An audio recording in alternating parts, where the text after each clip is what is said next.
Hello বন্ধুরা, শুভ সন্ধ্যা। আমি saucepan বসিয়ে দিয়েছি। এখানে আমি 1 লিটার দুধ দিয়ে দেবো। একটা দিয়েছি আর একটা দেবো। এই যে দুটো দুধ ঢেলে দিয়েছি, 1 লিটার দুধ।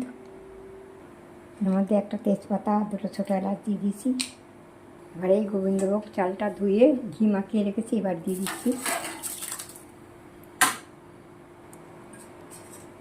এবারে 1 কাপ আমুল দুধ গুলে দিয়ে দিলাম। 1 কাপ আমুল দুধ গুলে দিয়ে দিলাম।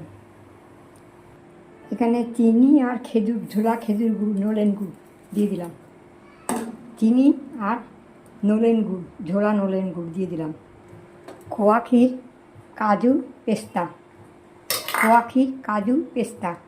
খোয়া ক্ষীর, কাজু, পেস্তা হয়ে গেছে। এবার আমি নামিয়ে দিচ্ছি। এবারে আমি একটু ডাবরের গোলাপ জল দিয়ে দিচ্ছি অল্প। 1 চামচ মতো ছিল, আছে আরও নতুন একটা, এতে 1 চামচ ছিল আন্দাজ করা, দিয়ে দিয়েছি। এবারে ঢেলে দেবো।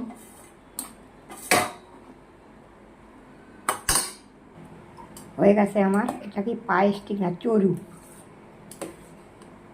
চড়ু বলে।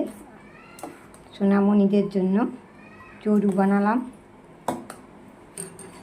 বৈশাখ মাসে আমাদের চড়ু দেয় সারা মাস ধরে এইরকমভাবে। তো হয়ে গেছে। হরে কৃষ্ণ, জয় রাধে গোবিন্দ। এরপরে আর একটু আমুল দুধ ছড়িয়ে দিলে ভালো হতো। আরও একটু কাজু কিশমিশের উপর ছড়িয়ে দেওয়া যেতে পারে, না দরকার নেই। আমি এর মধ্যে কাজু পেস্তা দিয়ে দিয়েছি, কিশমিশ কুচিয়ে, আর খোয়া ক্ষীর। হরে কৃষ্ণ, জয় রাধে গোবিন্দ। টাটা।